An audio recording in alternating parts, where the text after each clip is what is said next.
we all have discussed one problem. अभी हम उस problem को ignore करते हैं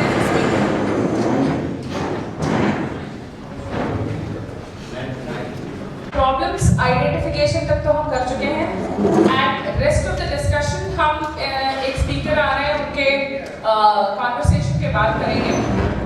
Now what basically the speaker is coming for वो बता दूं मैं. तो स्टूडेंट इंक्यूबेशन सेंटर जब हम स्टार्ट करते हैं, जब स्टूडेंट्स आते हैं वो किस तरह के प्रॉब्लम्स लेके आते हैं, एक्चुअल स्टूडेंट्स को नर्चर करने में क्या क्या हमें कठिनाइयाँ आती हैं, क्या क्या एक्सपीरियंसेस होते हैं, उसका समेशन लेके हमारे नेक्स्ट स्पीकर आएंगे. So they will share their point of view ताकि आपको एटलीस्ट एक आइडिया हो कि what else can be expected from the students. And so we will be once we are done with that, we will continue with whatever we were doing for the next 1 hour before we close today's session. Yeah. As I can see, yes, we have people around. We have coming here to Arya, am I audible? Clear? Right. So now, what is entrepreneurship and what is innovation all about? Before I start, let me introduce myself. What I am, from where I am coming. I think so from where I am, what I am doing currently, where I am serving right now. So my education started from IIT Nashra. I did my MA from IIT Nashra, Ranchi. Then I worked for MNC, US-based MNC. Then I resigned there.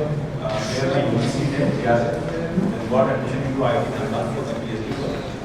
From there on, I moved to Jain University, Bangalore. There I served for 1.5 years, and then I moved back again to Chanakya National Law University in a management department. So there's a disruption in my career. I started from the management to technology, then again law. So during my lecture and during my experience, you will see that's the combination of 3 things together. How a management people understand technology and how technology management interrupted into the law innovation. So that is how this idea came with, that how National Law University could come with the idea of entrepreneurship. It is generally known that law education is basically advocacy for society. People talk about the people who are deprived in society, but here in a law university, people talk about the money-making things. So it is surprising to society. So the idea behind putting these all things, because the student which we get for admission, we get student through CLAT. So CLAT is basically an examination which is the basic objective of CLAT is to get admission in law education. And the student just after 12, they came for this kind of examination, like IIT, NIT. They do have the AIEEE, for AIMS, for medical, for management, IIMS. We have the same thing. We have a set of almost 22 national law universities in India, each and every state.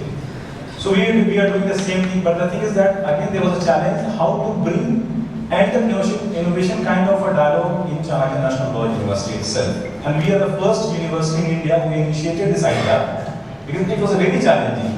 I will give you one example. Last day we were organizing one event with the Department of Training. और उसमें ये था कि we were trying to educate about how fishery business is a prosperous for the society. उसमें से एक बच्चा ये बोलता है कि सर आप जो ये फिशरी वाला बात कर रहे हो ठीक है, लेकिन उसमें उनके राइट्स का क्या होगा जिन मछलियों को हम खा रहे हैं as a food.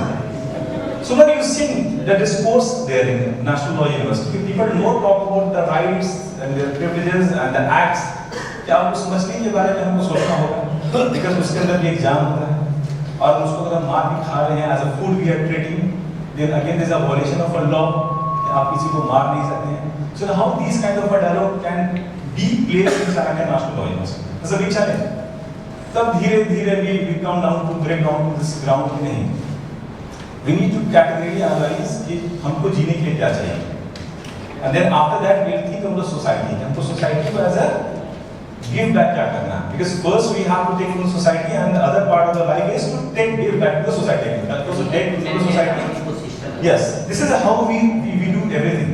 And if we think about in that way, where money does not come into the picture, we talk about more of the society benefits, then one day entire ecosystem, entire system will collapse, because money is the base of anything.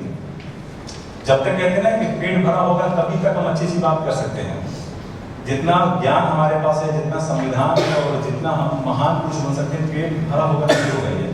जिस दिन हम भूखे हो जाएंगे और दाना नहीं मिलेगा, रोटी नहीं मिलेगा, ये सारा संविधान, ज्ञान और महापुरुष वाला सब खत्म हो जाएगा। So the basic idea is to first to fulfil the society. उसके बाद हम बात करेंगे जब we have enough and ample resources, तब इसको हम अपनी यूटिलाइज कैसे करना है। So this is the idea, we begin with this. So this is our mission and with this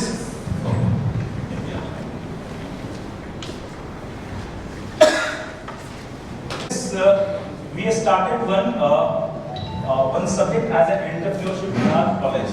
Okay. So this introduces this subject was basically introduces as a pilot study, कि how law student behaves in that.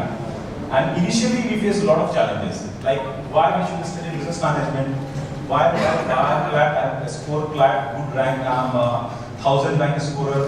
Why you are teaching me like business and entrepreneurship? What I'll do with the business and entrepreneurship? I'll go into the GUC, I'll crack judicial examination, then I'll go for public policy kind of thing where law matters more. Why we need to study management?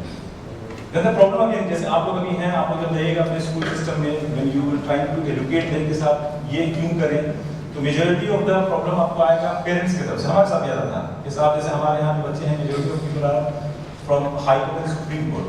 बहुत सारे बच्चे के father जो high court में जज हैं, किसी की सुप्रीम कोर्ट में सीनियर लॉयर हैं, कई जजेस हैं, कुछ डिस्ट्रिक्ट कोर्ट में जजेस हैं। प्रोफेसर के साहब ये बच्चे हमारे बनेंगे जाकर के आने वाले फ्यूचर में जजेस बनने वाले हैं। And we have a good history of producing the जजेस। तो हम लोग since the inception of Chanakya National Law University हम लोगों ने तकरीबन 800 जुडिशियल ऑफिसर्स एज अ जजेस प्रोड्यूस किया अपने कॉलेज से। So it's become very significant area कि भाई जब बच्चे जजेस बनने वाले तो आप एंटरप्रेन्योरशिप क्यों पढ़ा रहे हो। So हम लोग का पहला ऑब्जेक्टिव ये था कि just to convince them कि now if you become a judge, suddenly you will become when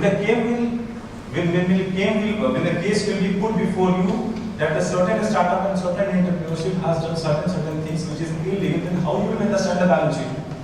How will you understand what is the business all about? How will you understand how the business operate in the society? How will you understand what is the objective of the business and how it is bringing into the court? So you need to have some basic ideas of business first of all. Then you will be able to understand कि इसको करना है, इसको कैसे deal करना है. So majority of the idea will have either good CA case लेकर के आएंगे या अच्छे लॉयर लेकर आएंगे. जैसे को नहीं आइडिया रहेगा basic of management, basic of entrepreneurship, then it will become a very difficult task to achieve the objective which is set by the court. कि भाई हर को एक proper न्याय मिलना चाहिए. So this is the idea where we started our things, okay. And in that, what we are doing, we are teaching them lecture and classes in a way that help how entrepreneur can become a more empowered in a way of a legal empowered. कि आपको entrepreneur start करने से पहले आपके पास क्या rights हैं, आप legal drafting के बारे में कितना अच्छा जानते हैं, आप लॉ के बारे में कितना अच्छा जानते हैं, एंड साइड बाय साइड आपको कंपनी रजिस्ट्रेशन कैसे करना है, first of all company registration करने के साथ साथ आपको कितने पार्टनर्स होने चाहिए, सोल प्रोप्राइटर हो, पब्लिक लिमिटेड हो, प्राइवेट लिमिटेड हो, कैसे रजिस्ट्रेशंस कराएं कंपनी का, क्या करें. So there they have converted their mindset just treating as entrepreneurship as a branch of law of entrepreneurship. कि हम लॉ में पढ़ना ही सब कंपनी रजिस्ट्रेशन कैसे होगा. एंड जैसे हम लोगों ने ये चैलेंजेस फेस किया है, आपके साथ भी कहीं चैलेंजेस आता होगा. And if you don't mind, क्या एक दो आदमी शेयर करेंगे एक्सपीरियंस की उनके साथ क्या क्या एक्सपीरियंस हो रहा है, क्या क्या चैलेंजेस आ रहा है, ग्राउंड पर हो या स्कूल में हो. क्योंकि स्कूल में तो जो बच्चे होते हैं वो और भी यंग होते हैं, मतलब उनके लिए एंटरप्रेन्योरशिप को समझना ही मुश्किल है. Because when student pass enter into 10th, उसके पास पहला ऑब्जेक्टिव ये होता है कि आईआईटी निकालने हैं, फिर मेडिकल निकालने हैं, उसके बाद वो थर्ड फोर्थ ऑप्शन पे रहता है. And it is coming from our parents also, क्योंकि हमारे लिए जो अचीवमेंट का पैरामीटर्स है वो पैरामीटर्स यही है कि फर्स्ट या तो आप आईआईटी में चल जाइए जस्ट आफ्टर 12, या तो आप मेडिकल निकालते हैं जस्ट आफ्टर 12, और ये दोनों निकल जाने के बाद सेट टू बी सेट के नाउ मेरा बच्चा सक्सेस कर गया है. अगर कोई बच्चा 12 के बाद ये सोचे कि now I want to become an entrepreneur, तब लगेगा कि कुछ फेलियर वाला काम हो रहा है, मतलब उसके बच्चे की लाइफ में इज नॉट गोइंग गुड. आप लोग जब जाते हैं मार्केट में या आप लोग जब जाते हैं स्कूल एजुकेशन के लिए और इस तरह के ट्रेनिंग के लिए, तो what the first problem that you face with the principal और विद द फैकल्टी और विद द स्टूडेंट्स देयर, कुछ शेयर करेंगे आप में से कुछ ऐसा? एथिक्स, ऑनेस्टी, रिस्पांसिबिलिटी और जो आईटी सीखती है इसमें हरास होता है. आज हम लोग फेस करते हैं तो एक कहीं न कहीं जो भी लोग आते हैं तो कहीं न कहीं चिड़चिड़ा होते हैं सर, और वो बहुत अच्छे तरीके से वो लेने की स्थिति में नहीं होते हैं।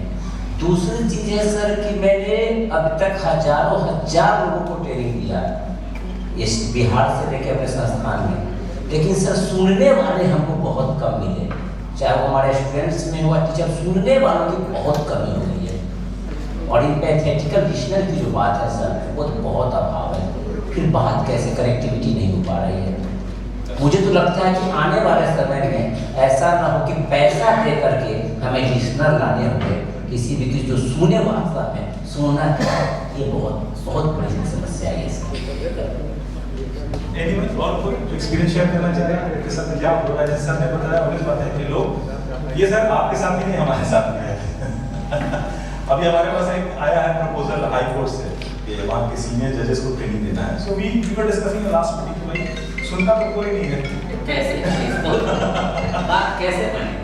हम लोग भी कहीं जाते हैं तो last time we were called यार सुनने वाला बहुत है, सुनाने वाला अच्छा नहीं है।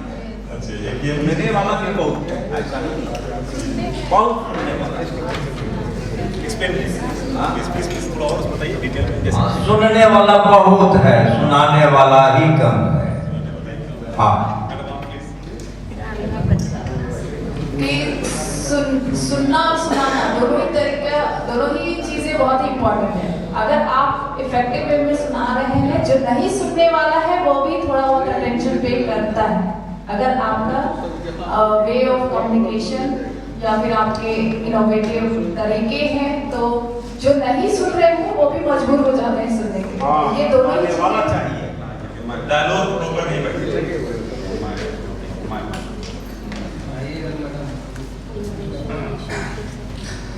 सुनना, क्या सुनाया जाए, सबसे पहली बात ये आती है कि क्या सुनाना है। दूसरी बात ये आती है सर कि कैसे सुनाना है।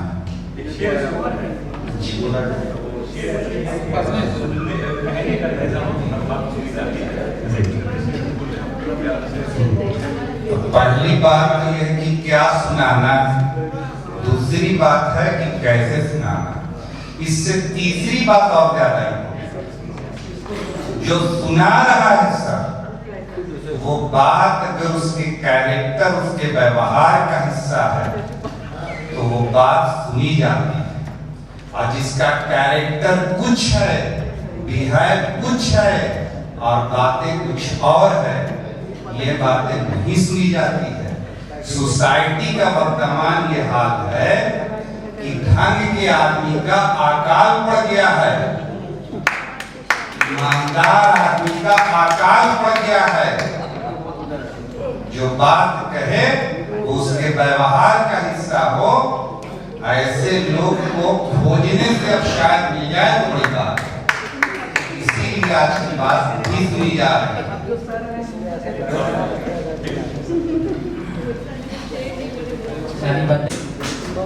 पहली बात।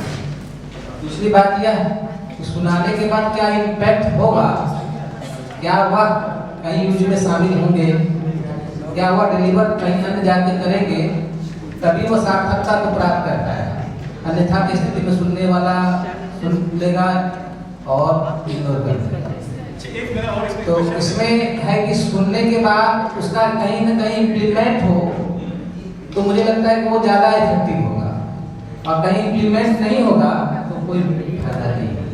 अच्छा एक चीज और बताइएगा, जस्ट फॉर क्यूरियोसिटी। सर एक चीज सर वो अखलाक सर जो बातें कहे हैं कि स्वयं एक बहुत बड़े पद को इस छोटे से विभाग में आए, और बिल्कुल सही उन्होंने कहा है कि जब वो होते हैं एज ए लेक्चर देते समय या हम लोग के बीच में ट्रेनिंग देने का तो वो कहते हैं कि जो हम कह रहे हैं वैसा हम दिख रहे हैं, तब मेरी बात मानिए। तो ड्यूअल कैरेक्टर भी है, बात तो सही है कि जैसा हम कहें वैसा हम है कि नहीं, बहुत बड़ी चीज़ है सर, और ये वर्ल्ड का प्रॉब्लम है सर। इसमें ये है कि before saying anything you need to set an example. अगर एग्जांपल आप खुद ही नहीं सेट कर रहे हैं तो सामने वाले ये है कि आप जो कह रहे हैं वो दिख ही नहीं रहा, तो रिफ्लेक्शन जरूरी है। इसलिए कहते हैं कि जब हम बच्चे को एक ज्ञान देते हैं तो बच्चे को ये पहले बताना होता है कि सी मैंने इसको टेस्ट कर रखा है लाइफ में, दिस इज माय एक्सपीरियंस। छोटा सा आप कहानी बताते हैं इसके बारे में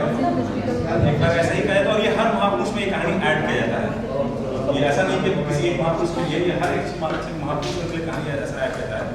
एक बार ऐसा ही हुआ कि गांधी जी के पास कोई बूढ़ी औरत आई, उसने ये कहा कि साहब मेरा बच्चा बहुत ज़्यादा जो है ना मीठा गुड़ खाता है और हम चाहते हैं कि साहब उसको दूध की आदत छुड़ा दें।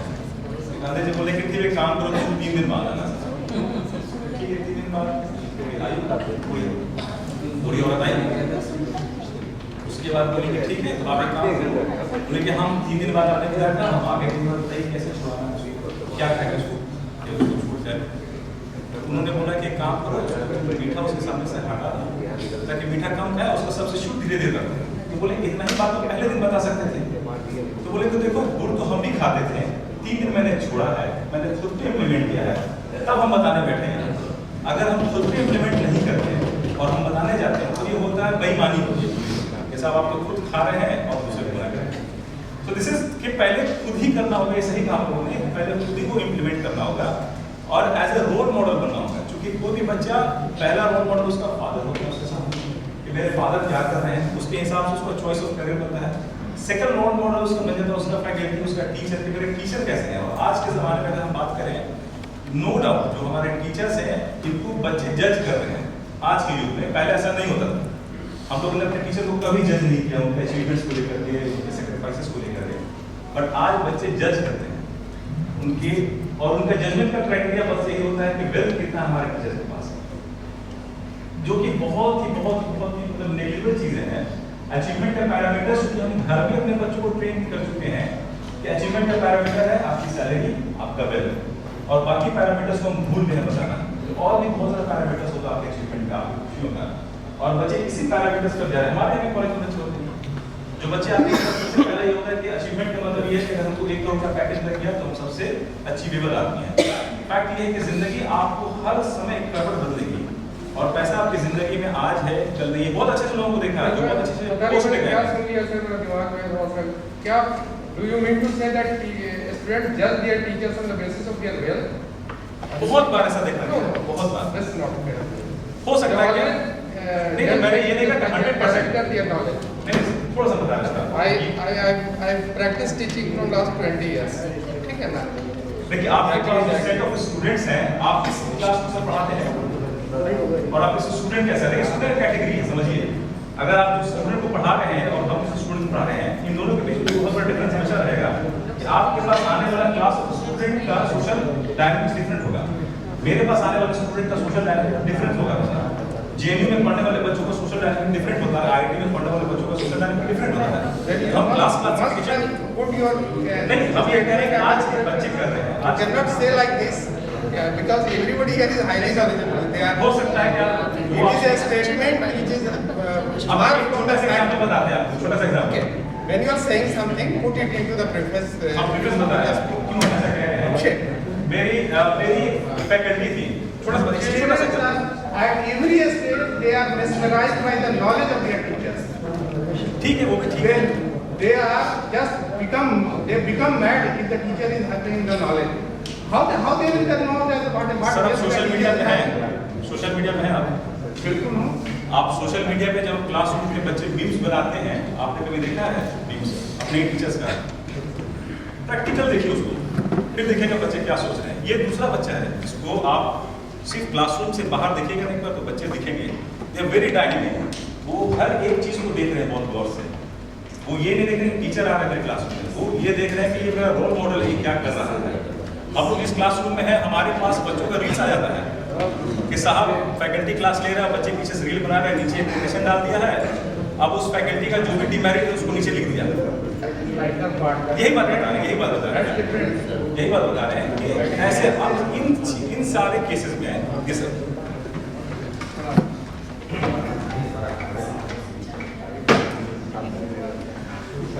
खड़े होकर के बोलते हैं ताकि टीचर रहे, इसलिए हम लोग खड़े होकर के बोलने में अच्छा लगता है। टीचर और बच्चे के रिश्ते पर बात हो रही है, सब ने कुछ बात रख रहे थे तो सर की कुछ बात आई, तो मेरे ध्यान में भी कुछ बातें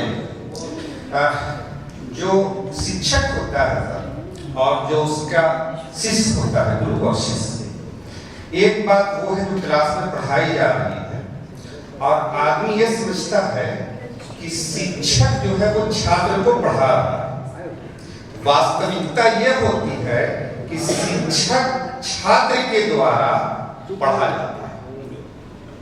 हम आम आदमी ये समझ रहा है कि शिक्षक जो है वो छात्र को पढ़ा रहा है। वास्तविकता ये है कि शिक्षक छात्र के द्वारा पढ़ा जाता है। जब छात्र छोटे होते हैं तो इतने ज्यादा संवेदनशील होते हैं, इतने ज्यादा हसास होते हैं कि उस टीचर की पर्सनालिटी का सकारात्मक पक्ष और नकारात्मक पक्ष दोनों को अपने व्यक्तित्व में एसिमिलेट करके चले जाते हैं। और ये एसिमिलेशन का प्रभाव ऐसा होता है कि जैसा शिक्षक होगा वैसा ही उसका छात्र होगा। अब भी वर्तमान युग में जिस चीज का हमारे यहाँ संस्कृति में उस वक्त भी बात उठाया था, जिस चीज की सबसे बड़ी कमी है वो हमारे पास रोल मॉडल नहीं है, आदर्श नहीं है। जिधर देखिए गधे ही गधे हैं, इधर देखिए गधे हैं, उधर देखिए गधे हैं। इंसान को नजर ही नहीं आता।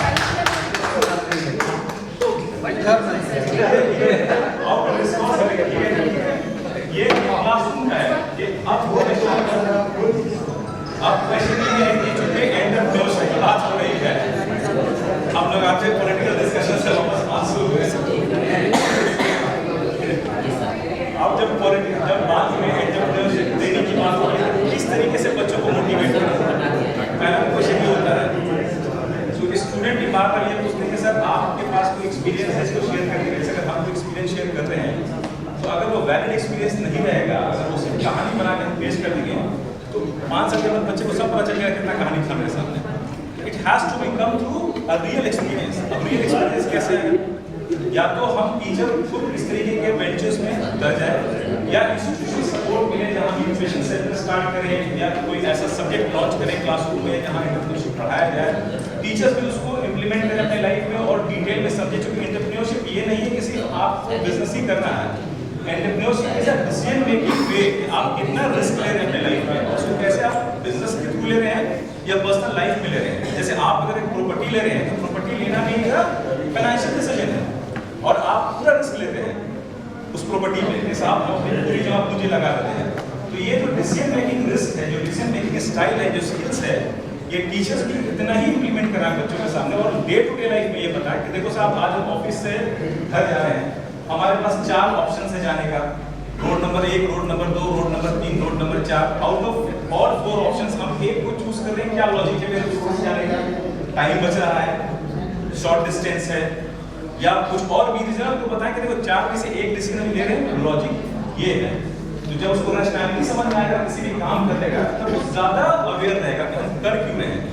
आजकल के जो ज्यादातर बच्चे हैं इनके साथ सबसे बड़ा इशू ये है कि आप भी देखिएगा, आप सारे पेरेंट्स हैं, उनके फ्रेंड्स जो कर रहे हैं वो देख के कर रहे हैं, उनका अपना रैशनैलिटी खत्म हो रहा है धीरे धीरे। आप देखिएगा कि अचानक से एक जगह भीड़ दिखेगा आपको बच्चों का और सब के सब एक दूसरे से मिला हुआ है। इनका फ्रेंड ये कर रहा है तो हम करने जा रहे हैं, वो आईटी कर रहा है तो हम आईटी करने जा रहे हैं, वो मेडिकल करने जा रहा है तो मेडिकल करने जा रहे हैं। क्वेश्चन ये है कि क्या किसके अंदर, चूंकि बच्चे तो सब हैं, सबकी अपनी अपनी पोटेंशियल्स होती है। किसी का लैंग्वेज अच्छा है, किसी का मैथ्स अच्छा है, किसी की पर्सनैलिटी अच्छी है, किसी का ऑरेशन स्किल्स अच्छा है। तो अगर हम ये आइडेंटिफाई करना चालू करें बच्चों के बीच में कि देखो हर चीज के लिए हर इंसान नहीं बना। जिस तरीके से अगर सचिन तेंदुलकर साहब को हम बोलते हैं चलो फुटबॉल खेलिए आप, तो हो सकता है कि वो आज होते ही नहीं फ्रेम में कहीं, या सानिया मिर्जा साहब को हम ये बोलते हैं कि आप चलिए जाकर के जो ना शूटिंग वाला गेम खेलिए, तो वो कहीं नहीं होती। अमिताभ बच्चन साहब बोला जाए चलिए क्रिकेट खेलिए, तो शायद वो कहीं नहीं होते। हर इंसान के अंदर एक कैरेक्टरिस्टिक्स है जो उसको हमेशा आगे ले जाता है, उसको बोलते हैं ब्रीडिंग करना, मतलब उसके अंदर एक जेनेटिक्स है, वो जेनेटिक्स ही खोजना होता है। आज एक क्लासरूम में जब हम लोग भी जाते हैं तो हम ये बता देते हैं कि आप सब लोग सारे काम के लिए नहीं बने, पहले दिमाग से निकाल दीजिए। जितना ऑप्शंस लाइफ में बंद रखिएगा उतना लाइफ सक्सेस हो जाएगा। जिस तरीके से एक मरने वाले इंसान के पास जो पानी में डूब रहा हो, उसका ऑप्शन बस एक होता है जिंदा रहना, वो पूरा जी जान लगाता है। और हम अपने बच्चों को 10 ऑप्शन देके छोड़ देते हैं मार्केट में। अब उस 10 ऑप्शन में क्या होगा कि हर ऑप्शन उसने अपना 10% एनर्जी लगाया, 10%। जहां उसको 100% एनर्जी लगाना है वो 10% लगा रहा है, उससे उसका पूरा माइंड डेवलप होगा धीरे धीरे। और last at the end of 2 years and 2.5 years वो लड़का बोलता है कि नहीं हम कुछ कर नहीं कुछ पाए, किया तो सब कुछ मैंने ले किया, तो सब के सारा का सारा 10 ऑप्शन ट्राई किया लेकिन मिला कुछ नहीं। तो उसको पता लगता है कि जिसने हमको ये बात बताया वो गलत बताया। मेथड बताया आपको, ये ऑप्शन पिक करने का कि ये भी करो ये भी करो। सो द बेस्ट पॉसिबल ये है कि आइडेंटिफाई देयर ट्रेड्स। जैसे हम लोग हमेशा बात करते हैं क्लासरूम में, भाई हर इंसान अलग है, हर इंसान के अंदर अलग खूबी होती है। नहीं तो सारे के सारे लोग, हर पेरेंट चाहता है कि मेरा बच्चा डॉक्टर इंजीनियर बन जाए, सबका नहीं बनता है, कुछ का बनता है कुछ का। जिनका नहीं बनता है उस बच्चे के अंदर कुछ अलग ही पोटेंशियल होता है, जिसको कभी पेरेंट्स ने एक्सप्लोर नहीं किया है, और नहीं बच्चों को ये मौका मिला है कि वो समझ पाए। और खास करके पेरेंट्स प्रेशर में आकर के बच्चे से पेरेंट्स की बात सुनते हैं। पेरेंट्स कह रहे हैं कि मेडिकल कर ले, तो लग गया मेडिकल के लिए, चले गए कोटा, है ही नहीं पोटेंशियल आपके अंदर, वो कैरेक्टरिस्टिक्स वो जीन है ही नहीं आपके अंदर। तो अब क्या कीजिएगा, 2 साल 2.5 साल के बाद वहां से वापस आएगा तो आप फेलियर के साथ नहीं आ रहे हैं, गिल्ट के साथ आ रहे हैं पूरे लाइफ टाइम कि हम फेल हो गए उस चीज में जिस चीज में हमने पूरा एफर्ट डाला। सच्चाई ये था कि लड़के को पहले तो क्लियर हो जाए।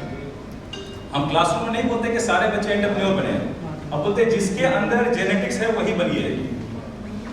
कोई जरूरत नहीं है 60 के 7 बच्चे एंटरप्रेन्योर बन जाए, तो वो बेवकूफी होगी। वो पूरा का पूरा ये होगा कि हम गलत डायरेक्शन में ले जाए पूरे ग्राउंड को, हम किसी के पोटेंशियल को रॉन्गली डिफाइन कर रहे हैं।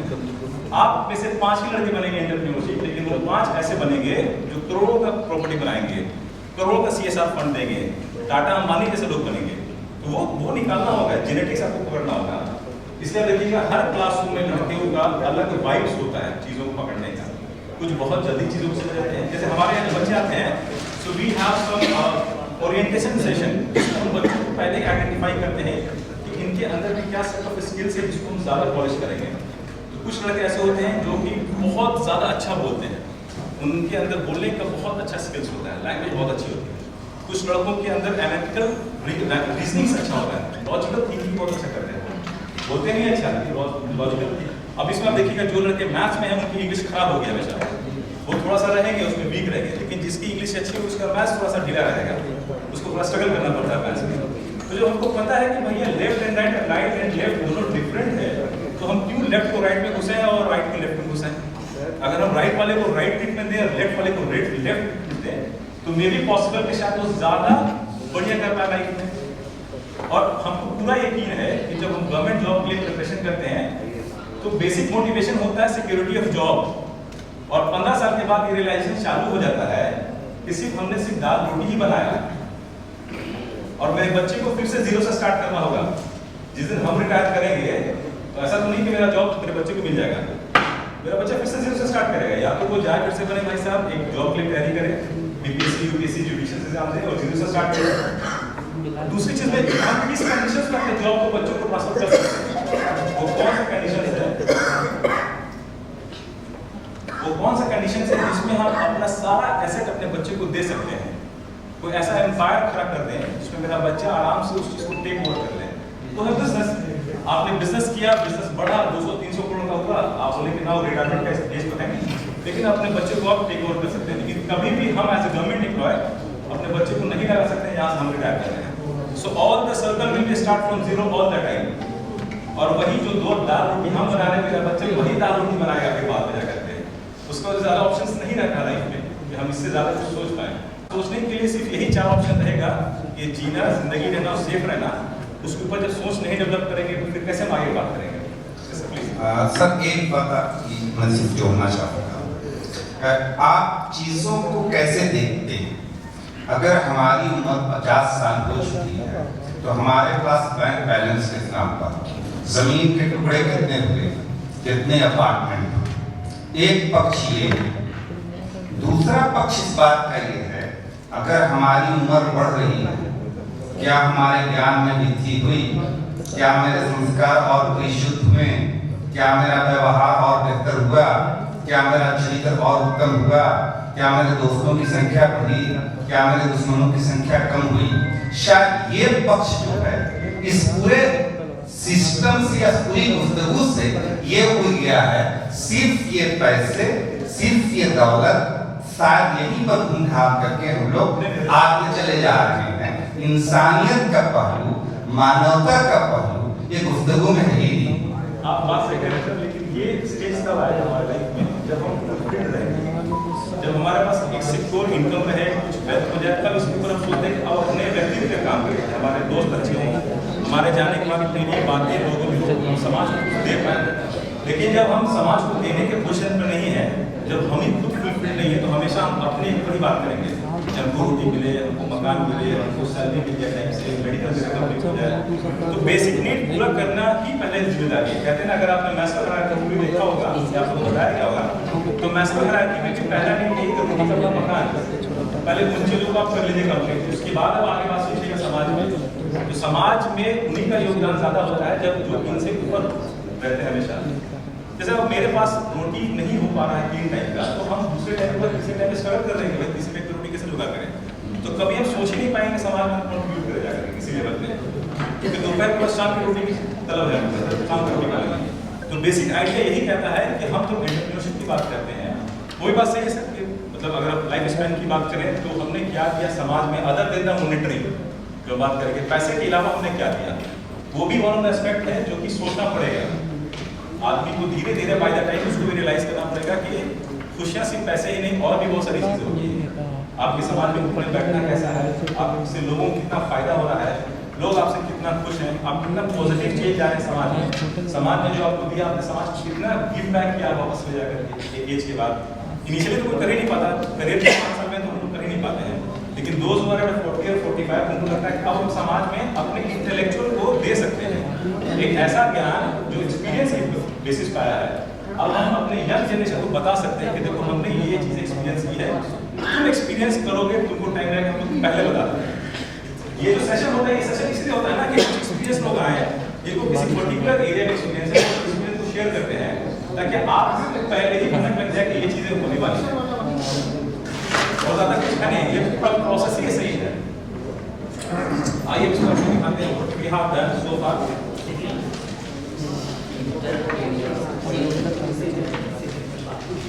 बेसिक यही है कि पहला अगर हम ऑब्जेक्टिव देखें तो हम क्यों बच्चों को प्रोत्साहित करेंगे कि आप एंटरप्रेन्योर्स बनें, क्या आइडिया से हम बच्चों को क्यों बहुत ज्यादा मोटिवेट करते हैं कि आप गवर्नमेंट जॉब ले लीजिए, क्या है रीजन? ये केवल पर्टिकुलर स्टेट नहीं, और जो आप डिस्कशन करें एंटरप्रेन्योरशिप का, ये वैरी करता पर लोकेशन और कंडीशन बेस है। हमारे यहाँ बात करते state of Bihar, other state का नहीं है, ये प्राइवेट लोग, ये हमारा ये कहना है जब हम लोग जाते हैं तो यदि यहाँ पे जितने भी लोग हैं सारे एजुकेशन के फील्ड से हैं, तो हम देखते हैं हम लोग सबका यही एक्सपीरियंस है कि यदि हम स्टेट ऑफ बिहार के स्टेट की बात करें तो यहाँ पे सबके माइंड में होता है कि हमको गवर्नमेंट जॉब करना, और गवर्नमेंट जॉब में भी उनका है कि पर्टिकुलर एरिया पे या भोजपुर के साइड में जाएंगे तो आप आर्म फोर्सेस और पुलिस में जाना चाहते हैं, जो आप अभी जो हमारे माउंटेन वाले जो डिस्ट्रिक्ट्स हैं उधर जाइएगा, उधर के बच्चे भी पुलिस में जाना चाहते हैं। कहने का मतलब एंटरप्रेन्योरशिप तो ये असली ये है कि उसका मतलब सभी प्रोफेशनल्स का होता है। हमको इसमें जो हम लोग कुछ चीज़ों को डील अभी तो है कि जो उनको जो ये जो अभी स्पीकर ने जो बोला उन्होंने बहुत अच्छी बात की, हम बेटर सोसाइटी को तभी बना सकते हैं जब हमारे पास इमोशंस हो, ह्यूमन को ह्यूमन के एंगल से देखें, उनके पेन को अपना पेन और अपने उनके प्रेशर को समझें। तो प्रॉब्लम यही कि हम कैसे अपने जो आने वाले जनरेशन है उसको हम कैसे इस डायरेक्शन में उनको ट्रेन करें, और यह काम तभी हो सकता है वो जब इनिशियल स्टेज में वो स्कूल से तभी कैसे उसको टीचर्स कैसे ट्रेन करें। तो हमें लगता है कि हमारी जरूरत ये है कि कैसे अपने टीचर्स को मोटिवेट करें, और उनके अंदर कैसे जो ह्यूमन एस्पेक्ट्स हैं, ह्यूमन वैल्यूज हैं, कैसे उनके अंदर डालें। जैसे ट्रेनिंग की बात हो रही है कि लिसनर्स नहीं है, स्पीकर सारे बने। हम लोग भी जाते हैं जब डायट्स में तो देखते हैं कि जो वहाँ के लेक्चरर्स जब पढ़ाते हैं बहुत सारे जो टीचर्स हैं वो वितरणता भी करते हैं। जब हम लोग जाते हैं और वहाँ जैसे ही पता चलता है वीडियो सब आया तो सारे जैसे स्कूल में क्लास टीचर के जाने के बाद बच्चे डिस्प्ले में बैठते हैं, वैसे हम लोग वीडियो सब आए, वीडियो सब आए तो लगता है कि कोई उनको बस ये बात कर रहा है कि वीडियो सब आए तो हमारे खिलाफ इनके एक्शन कैसा। तो कहने का मतलब है कि जिस फील्ड में हम लोग हैं तो जरूरत इस बात की है कि हम टीचर्स में और बच्चों में इस टाइप के स्टेटमेंट्स करें, उनको ह्यूमन को ह्यूमन वैल्यूज है उसको ऐसे इंटरप्रेट करें, और इन चीज़ों को अगर आप करेंगे तो जो वेल्थ बात करें वेल्थ तो आएगा, जहाँ पर मार्केट होगा वहाँ पर मनी आएगी ही आएगी। तो अभी लेकिन हम लोग जो यहाँ की जरूरत हम महसूस करते हैं कि यहाँ पे कैसे हम बच्चों को इनकलकेट कराएं और कैसे हम लोग उसमें एक रोल प्ले कर सकते हैं। जब education officer as a faculty member जो वहाँ पे ट्रेनिंग देते हैं, तो हमें लगता है कि ज़्यादा बेटर इसका आप लोग बस सही है, स्टूडेंट को ये भी एक पार्ट दिखाना होगा, because education is one of the part है नो डाउट आपके सक्सेस का। दूसरा पैरामीटर सक्सेस ये है कि how good human being you are finally, लोग आपको कितना एक्सेप्ट कर रहे हैं as a good human.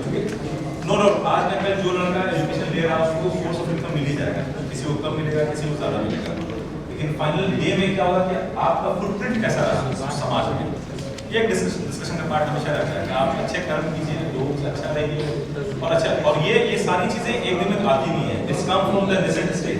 Day one से आप बच्चों को बताते रहिए कि कंडक्ट कैसा होना चाहिए। बहुत बार ऐसा होता है कि जैसे भी हम बता रहे हैं, अभी जो नया एजुकेशन सिस्टम आ रहा है, अगर आप लोगों ने देखा होगा, खास करके जो नए नए स्कूल्स आ रहे हैं, प्राइवेट स्कूल्स आ रहे हैं, इन चीजों में इसको बोलते हैं इमोशन क्वेश्चंस, ठीक है, इमोशन इंटेलिजेंस की बात कर रहा हूँ। शायद हमारे स्कूल में हमें इमोशनल इंटेलिजेंस नहीं पढ़ाया गया था, हमारे स्कूल में जोक क्रैक करना was like a fun of the class, लेकिन अभी हमें पता है नहीं किसी को सेंटिमेंट्स नहीं हर्ट करना है, जोक क्रैक करना है, इसका मतलब ये नहीं कि आप किसी तीसरे आदमी को पर्सनैलिटी को जोक क्रैक करना है। ये जो इमोशनल इंटेलिजेंस है ये क्लास में कम है। अब ये कम क्यों है, रीजन क्या है? बिकॉज नो डाउट हम लोग कभी इसके बारे में बात ही नहीं किया आज तक, भाई क्लासरूम के बाहर की दुनिया बच्चे जब जी रहे हैं उसका रिफ्लेक्शंस कैसा होगा। जैसे मेरा छोटा बच्चा है, उसको किड्स में एडमिशन करा दिया है, और जो हम चीजें अब ऑब्जर्व कर रहे हैं और जो पहले ऑब्जर्व करते थे दोनों में फर्क है। अब वो हमको बताता है कि क्या गलत है और क्या सही है, कैसे हमें बोलना है और कैसे नहीं बोलना है। अगर हमने डांट को नो बार नो लाउड, मतलब हमको पता है कि see this is the emotions, हमको बुरा लग रहा है आपके लाउड होने से, तो ये सारी चीजें हम लोग को बताया ही नहीं गया, क्योंकि जैसा हमने ट्रेनिंग लिया वैसा ही हम ट्रेनिंग देंगे। तो बेसिक पार्ट है कि ये इनपुट एंड आउटपुट प्रोसेस है, तो हमको ट्रेनिंग लिया तो हम learn unlearn and then relearn वाला प्रोसेस में चल जाए कि भैया हमने जो सीखा है वो भूल जाए, हमारा जो एजुकेशन सिस्टम है उसको छोड़ दें, हम एडॉप्ट करें नए एजुकेशन सिस्टम को, क्योंकि अब के जनरेशन और पहले के जनरेशन में बहुत फर्क है। आपके बच्चे बहुत सेंसिटिव हैं। अभी हम बता रहे हैं हमारे क्लासेस में, हमारे कॉलेजेस में हालत ये है कि आप डांट देंगे बच्चे रो देते हैं, कितना कमजोर हो गए बच्चे। उनको इमोशनली स्ट्रॉन्ग भी करना होगा कि लाइफ में अप्स एंड डाउन आता है। एग्जाम के दौर में आप यकीन नहीं कीजिएगा, मतलब हम तो देख के ताजुब कर जाते हैं कि बच्चे इतना भी नहीं, मतलब थोड़ा सा मेंटली स्ट्रॉन्ग होना पड़ेगा। एग्जाम के दौर पे एंटी डिप्रेशन पिल्स लेना चालू करते हैं बच्चे। एग्जाम छोटा सा चीज है, उसको डराना ही नहीं करना चाहिए। एग्जाम एक फेज है जो आएगा और जाएगा, और एग्जाम के बेसिस पे कोई करियर किसी का नहीं बनता है। एक बच्चा जो 40% से पास कर रहा है और एक बच्चा जो 90% से पास कर रहा है, ये लिख के दे सकते हैं कि 40% थोड़ा ज्यादा करेगा अच्छा आने वाले टाइम में। हाँ, मतलब इतना पेयर प्रेशर में आ गया है, पेरेंटल प्रेशर इतना ज्यादा है कि मेरे फादर को सर रिजल्ट पता चलेगा तो फादर को सब हो जाएंगे, भी हो जाएंगे। एक के फादर डिस्ट्रिक्ट जज थे, वो हमसे कह रहे हैं सर हम सब बसें भी मिलना चाहते हैं, आप हमारे बच्चों को स्पेशल मॉनिटर कीजिए। तो हमने बोला कि देखिए सर ऐसा कीजिएगा तो बच्चा कमजोर हो जाएगा।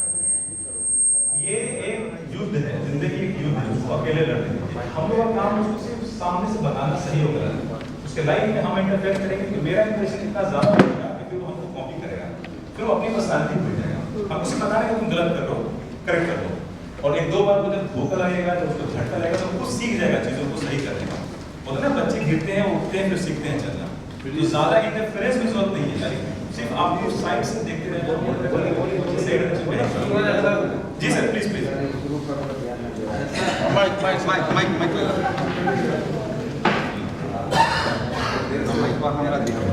हेलो, ऐसा है सर प्लीज कि आपने कहा कि 40% वाला बच्चा जो है अच्छा कर जाएगा, 99-98%। जो बच्चा शुरू से 99% नंबर ला रहा है 10+2 या आगे तक, तो वो IIT का गेट तोड़ेगा। कि जो बच्चा 40% और 30% ला रहा है शुरू से लेके 10+2 तक, वो हमारा IIT का गेट तोड़ेगा। धन्यवाद। देखिए विराट कोहली क्लास में पढ़ा रहे हैं, सचिन तेंदुलकर 10th पढ़े हैं, MBA के लोग MBA पढ़े हैं, बहुत एग्जाम्पल्स पढ़ा रहे हैं, बहुत सारे एग्जाम्पल्स पढ़ा है। आप अपने कैलिबर पर जाते हैं ना कि आप सर्टिफिकेट के बेसिस पर जाते हैं। अगर सर्टिफिकेट के ऊपर बेसिस जाते होते हैं तो हम अगर 20 IIT का नाम पूछ ले आपसे तो आप नहीं बता पाएंगे। हर साल IIT तकरीबन 4000 लड़कों को निकालता है। कितने IIT पहुंच जाते हैं? सब क्राउड में गुम हो जाते हैं, एक दो पहुंच जाते हैं। हम 20 का नाम पूछेंगे नहीं बता पाइएगा। रीजन ये है कि चूंकि वो गुम हो गए क्राउड में। लेकिन अगर हम आपसे पूछ दें कि भैया हमारे T20 में खेलने वाले कितने प्लेयर्स हैं, सबका नाम पता होगा और सबका एजुकेशन आपको पता होगा। हम बताएंगे कि इस बार हमारे पास ओलंपिक्स में कितना मेडल आया ये पता होगा, एजुकेशन भी पता होगा। क्वेश्चन ये नहीं है कि हम एजुकेशन से हम अचीव क्या करेंगे, क्वेश्चन ये है कि भाई मेरे अंदर पोटेंशियल कहाँ है।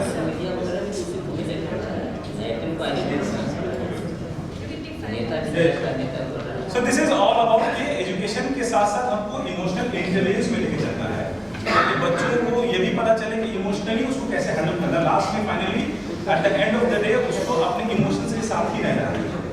कल उसके लाइफ में फेलियर आएगा, उसके लाइफ में सक्सेस आएगा और फेलियर एंड सक्सेस को मैनेज करने का स्किल्स उसको आना चाहिए डे वन से। हर जरूरी नहीं कि हर इंसान हमेशा ही सक्सेस कर जाए। हम ही लोग लाइफ में कुछ कभी अच्छा किए, कभी बुरा किए तो बुरा लगा तो बहुत डिप्रेशन होता है।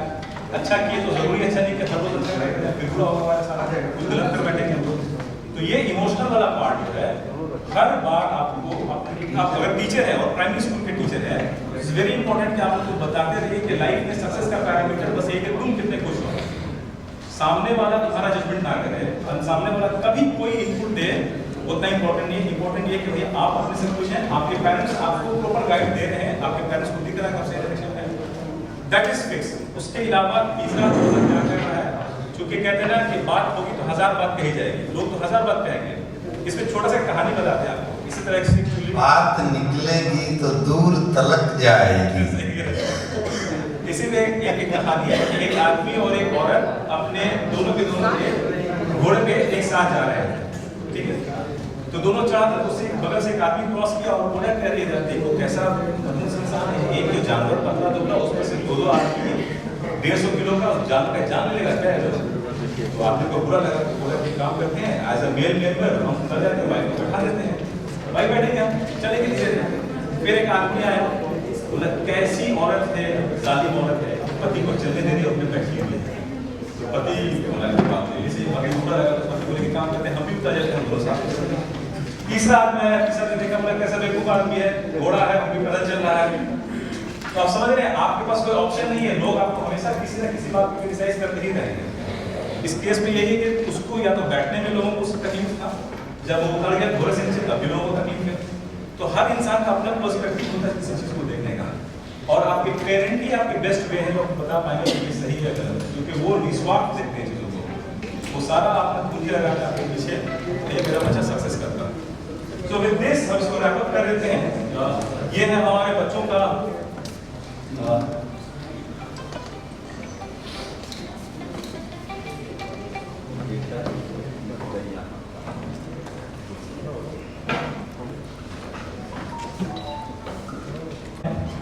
और इन्हीं को एज ए रोल मॉडल बना करके हम अपने अगले क्लास में लेकर जाते हैं कि see this is a role model. जो बच्चे अभी 16-17 साल के हैं, लॉ कर रहे हैं एंड विद द लॉ वो अगर एंटरप्रेन्योरशिप कर रहे हैं and using their own skills का यूज कर रहे हैं कि जो भी लॉ का स्किल्स था उसको एज ए लॉ एंटरप्रेन्योर बन रहे हैं।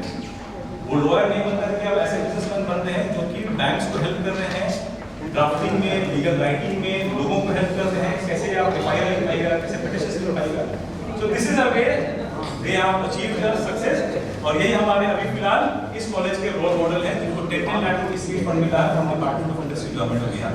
सो मेरा भी यही कहना होगा कि आप एक लड़के को सक्सेस कराइए अपने क्लास से, किसी एक लड़के को भी आप रोल मॉडल बनाइए। लेकिन रोल मॉडल को बाहर से नहीं लाना है, कोई अदानी अंबानी को लेके आइएगा तो वो कभी उनसे बात नहीं की, कभी कनेक्ट नहीं कर पाएंगे। लेकिन उसी रूम का एक लड़का का सक्सेस करवाया जाता है, जैसे कि मोहल्ले का लड़का आईटी निकाल गया तो पूरे मोहल्ले में जुनून होता है आईटी निकालने का। एक मोहल्ले का लड़का आईएएस बन गया तो पूरा मोहल्ला मोटिवेट हो जाता है उससे, क्योंकि वो उसके साथ रह रहा है। वो तो कि ये आदमी क्या खास था कि ये बन गया और हम नहीं बन पाए, खाया पिया खेला कूदा सब साथ किया, मतलब हम बराबर ही हैं। वो अपने बराबर मान के चलता है, देन उसके साथ कंपटीशन करता है। तो बेस्ट आइडिया है कि अपने क्लासरूम में से हीरो निकाल लीजिए। हीरो बाहर से मत आइएगा, अदानी की कहानी सुनाएंगे, अंबानी की सुनाएंगे, टाटा की, उनके साथ रहा ही नहीं बच्चा को, उनको पता ही नहीं कि कैसे बिहेव करता था। जो उसके आसपास बच्चा बैठा है, कैसे खा रहा है, कैसे खेल रहा है, कैसे कूद रहा है, सब देखा है। जब वो सक्सेस करता है तो मोटिवेशन फैक्टर होता है। With this thank you all, thank you. अगर कोई डाउट है I would like to call upon Mr. Weber Vyas to present memento to Dr. Mohammad Saifullah, Assistant Professor and Director at QAC, Center for Innovation and Legal Foundation, CNLU.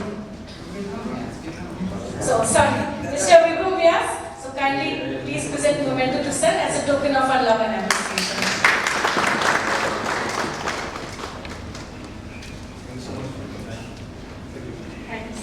चलिए, coming back to where we stopped. This was reroute थोड़ा सा, but then that's fine. Sir was talking in context of college. हम वापस आ जाते हैं, जैसे sir ने बोला अभी फिलहाल हम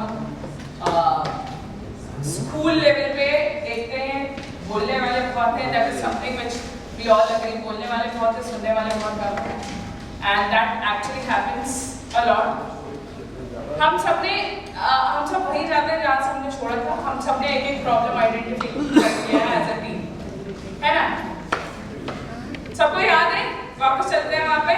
एक प्रॉब्लम आइडेंटिफाई किया था, करेक्ट? अब अगर मुझे जानना है कि इस प्रॉब्लम का डेप्थ क्या है, तो मुझे क्या करना पड़ेगा? कोई भी प्रॉब्लम है, let us take the simplest of the problem. जो अभी सिंपलेस्ट ग्रुप में था वो था बच्चों का कमरा साफ नहीं रहता है. Common problem. ये किसकी प्रॉब्लम है, बच्चों की कि मम्मी की? पापा की. चलिए पापा मम्मी को एक यूनिट मान लेते हैं. नॉर्मली बच्चों का कमरा साफ नहीं होता है, ये बच्चों की प्रॉब्लम है या पापा मम्मी की प्रॉब्लम?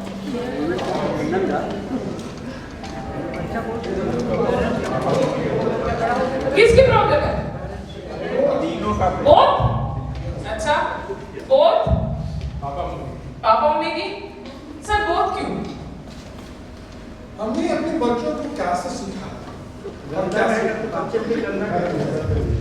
ओके, लेकिन वो प्रॉब्लम किसकी?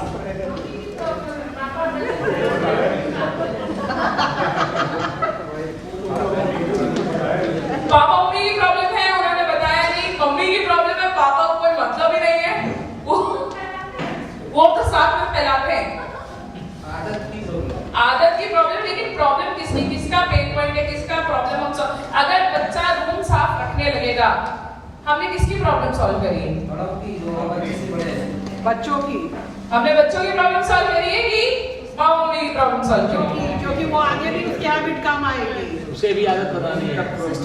हैबिट फॉर्मेशन हो जाएगा. हैबिट फॉर्मेशन हो जाएगा, लेकिन उस हैबिट से किसको परेशानी थी? मम्मी को. Now let us, I'll give you another example and then you will understand. School या college, let us take college. एक कॉलेज जब एक स्टूडेंट को पढ़ाता है, ठीक है, एडमिशन लेता है. अब कॉलेज का कस्टमर कौन है? बच्चा या माँ बाप? अच्छा, बच्चा टूल है, माँ बाप कस्टमर है. चलिए, कंज्यूमर कौन है, कस्टमर कौन है? कंज्यूमर बच्चा है.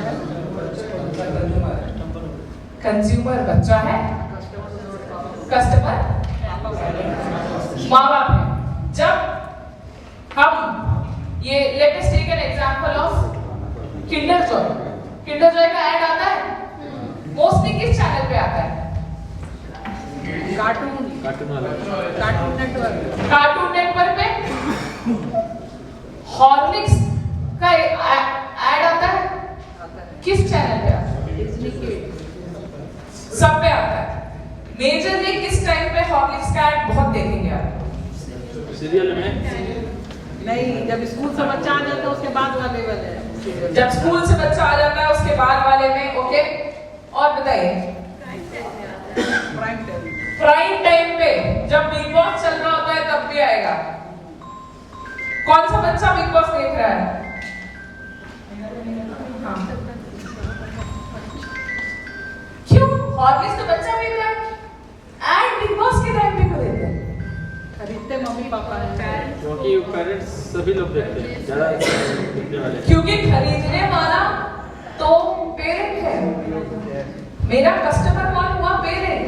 अगर माँ को बॉर्नविटा में ज्यादा फायदा दिखेगा, वो बॉर्नविटा का बॉटल उठा के लाएगी, बच्चे को 2 थप्पड़ मार के बोलेगी पियो, इससे तुम लंबे होगे, है कि नहीं?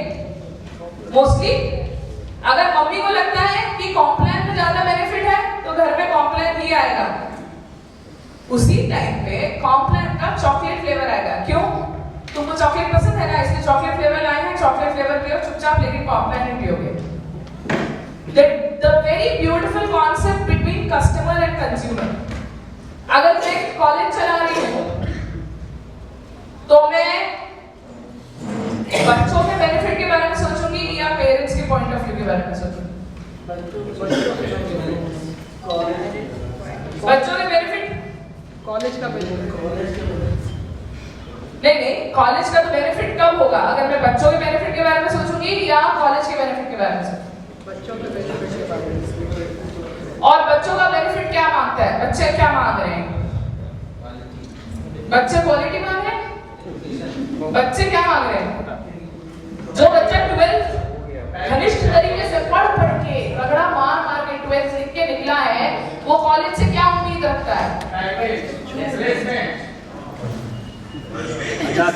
किसका 17 साल का बच्चा जो अभी 12th कंप्लीट किया, किसी का है? नहीं है, किसी का भी बच्चा 12th नहीं कंप्लीट किया है। ओके, तो आप उस एज ग्रुप से नहीं बिलोंग करते। मेरी अभी 10th लिख रही है, 2 साल बाद 12th में रहेगी। और अगर उससे पूछा है तुम्हें कॉलेज में क्या चाहिए, अब आया जवाब। अगर किसी बच्चे से आप जाके पूछिए what do you want in college, वो नहीं बोलेगा good faculty, good lab, placement, इनमें से कुछ भी नहीं आएगा।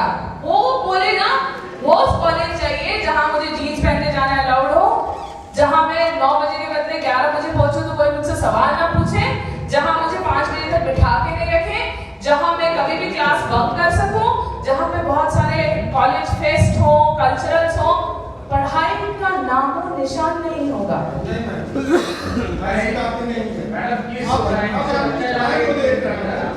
हाँ जी,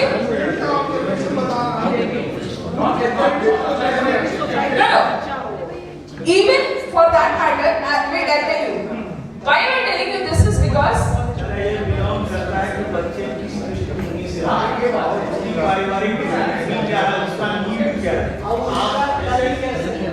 वो किस समाज में रह रहा है, कैसे परिवार में रह रहा है, उसका बेसिक नीड क्या है, इस पे निर्भर करेगा कि बच्चा क्या चाहता है। Very good. I wanted this as the answer.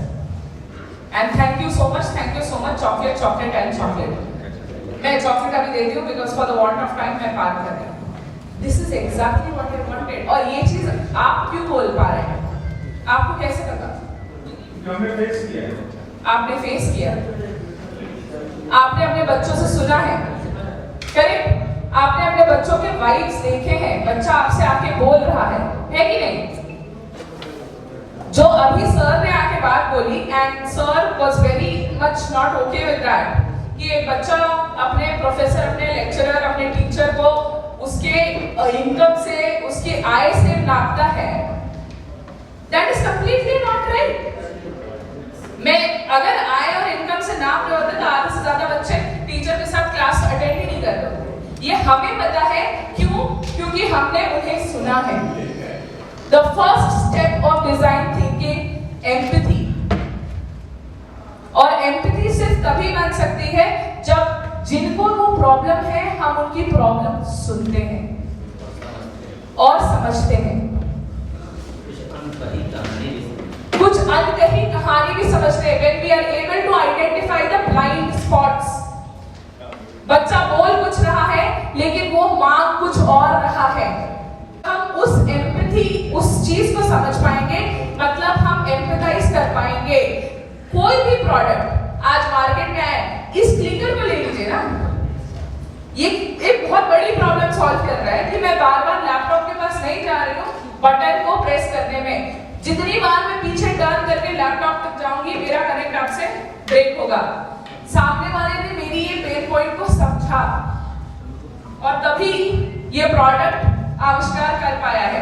मैं क्यों ये बोल रही हूँ? क्योंकि हमें अपने बच्चों को जब प्रॉब्लम्स आइडेंटिफाई वो करेंगे तो नेक्स्ट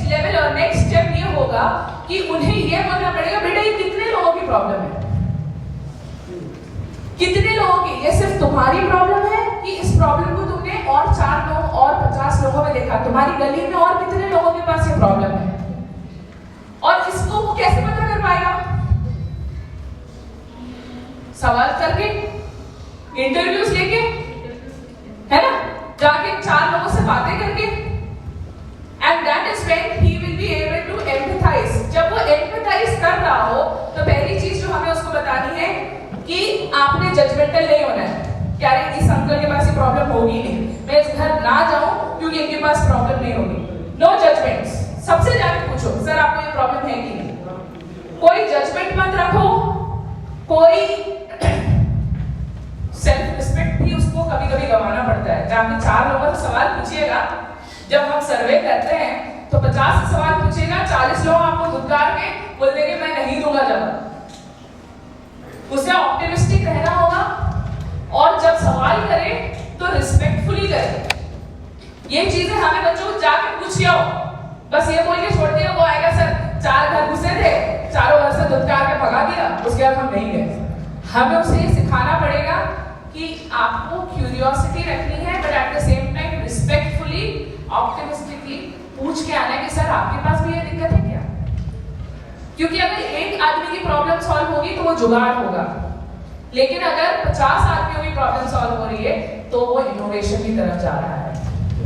और उसके लिए he has to empathize, और जब वो empathize कर दे तो नेक्स्ट स्टेप आता है डिफाइन, कि वो ये एग्जैक्टली डिफाइन कर पाए मैं किसकी प्रॉब्लम सॉल्व कर रहा हूं, उसकी क्या क्या जरूरतें हैं, the user, the needs, and आपको इस सर्वे से क्या इंसाइट मिला।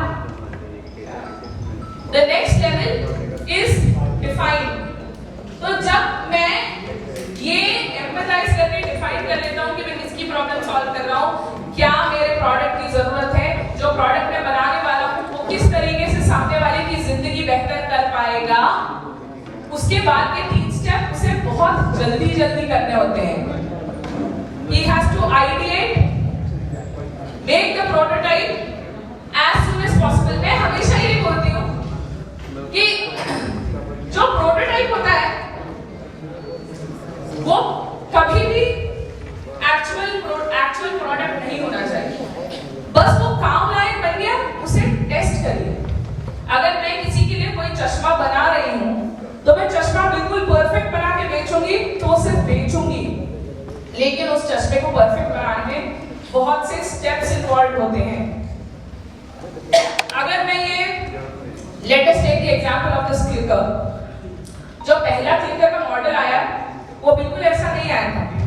बेसिक प्रोटोटाइप बना के you have to test it as soon as possible. Normally we always say make fast, test fast, fail fast, make it better. जल्दी बनाएं, जल्दी फेल हो, उससे सीखें और बेहतर कराएं। तो कभी भी अपने बच्चों को इस बात में इंस्पिरेशन ना दें कि जब बनाना है तो परफेक्ट ही बनाना है।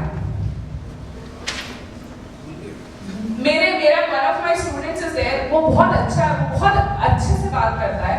उसने बोला मैडम मैं एक इंस्टाग्राम में एक चैनल स्टार्ट करने वाला हूँ and I am going to talk about this. I told very good. और उस बात को किए हुए आज 3 साल हो गए हैं, उसका इंस्टाग्राम का चैनल चालू नहीं हुआ। कुछ महीने पहले मैं उससे मिली थी, मेरे साथ क्या हुआ, तो उसने मुझे 6 महीने पहले बोला था madam I need a very good camera और मुझे लाइटें वाइटें चाहिए, तब मैं चालू करूंगा। तो मैंने उसको हेल्प करके एक दूसरे बच्चे से मिलवाया जिसके पास वो विस्कॉम का बच्चा था, तो उसके पास बहुत अच्छा कैमरा था, लाइट का अरेंजमेंट था। 3 महीने बाद पूछा कि भाई कहाँ है? नहीं मैडम अभी स्क्रिप्ट लिख रहा हूँ, जब स्क्रिप्ट परफेक्ट हो जाएगा तब मैं वीडियो बनाऊंगा। अब मैं उससे अभी तक उसका वीडियो आया नहीं है, but I can guarantee you मैं नेक्स्ट टाइम उससे मिलूंगी तो वो फिर कुछ बोलेगा। क्यों? Because he is stuck in a loop called perfection. Perfection तब तक नहीं मिलेगा जब तक वो ट्राई नहीं करेगा, टेस्ट नहीं करेगा। किसी भी बच्चे को ये नहीं बोलना है कि तुम पूरा रेडी प्रोडक्ट मेरे सामने लेके आओ। ट्रायल करो, लेके आओ और उसके बाद देखो कि वो सक्सेसफुल हो रहा है या नहीं, test it, go back. Okay, so there is a very innovative technique which we will be discussing tomorrow called disrupt. कल का सेशन में मैं इसको पार इसलिए कर रही हूँ because it is something which we would. You have time? Okay. No, we will be doing this tomorrow. क्योंकि थोड़ा सा concept based है. There is something which I want you guys to do now. is ये जो design thinking के 5 step थे, ये सिर्फ बोलचाल के स्टेप नहीं है, ये एक्चुअल एप्लीकेशन ऑफ स्टेप्स है.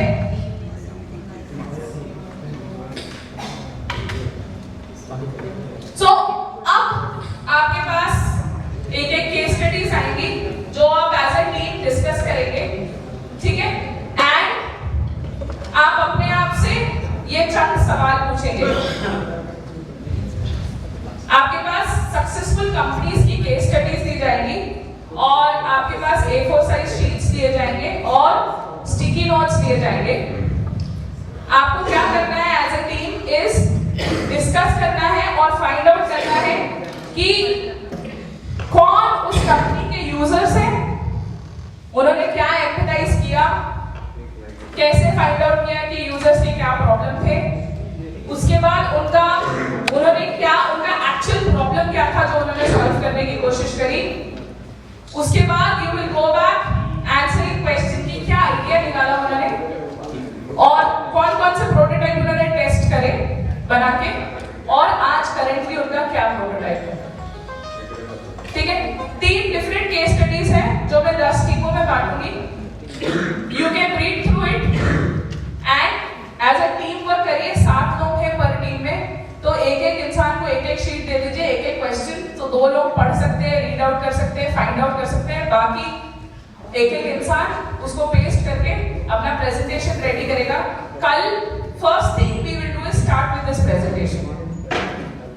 हर टीम को 3 मिनट दिया जाएगा और वो इन 5 क्वेश्चन में से कोई भी 2 क्वेश्चन जो मैं पूछूंगी वो आंसर करेगा. Are we clear? क्लियर? तो मैं आपको केस स्टडीज दूंगी, हमें ये बस ये सवालों के जवाब ढूंढने हैं उस केस स्टडी में से. एंड A4 साइज शीट्स होगी और छोटे छोटे स्टिकी नोट्स हैं. You can paste it and right the answer for yourself. Make it presentable, make it very attractive. चाहिए तो आप आगे स्क्रीनशॉट ले लीजिए इसका पास से. हर टीम से एटलीस्ट 1 या 2 बंदा, ताकि आपको क्लैरिटी रहे कि आप किस सवाल का जवाब दे रहे हैं.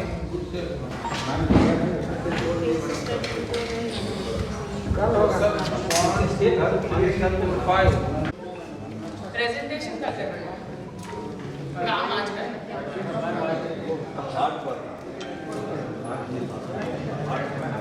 इजी वर्क है सर. इनोवेटिव आइडिया लगाइए, इजी हो जाएगा.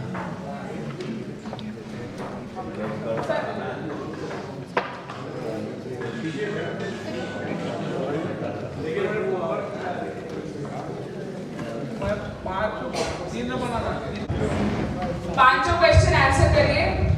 कोई 2 यहाँ पे प्रेजेंट करेंगे जो मैं पूछूंगी, तो इसलिए 500 प्रिपेयर करिए.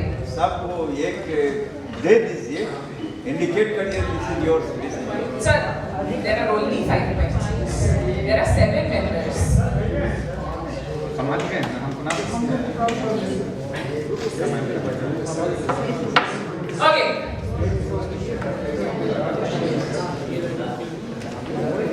सो आई अंडरस्टैंड सबके झोले तैयार हो चुके हैं, लेकिन काम यही होगा.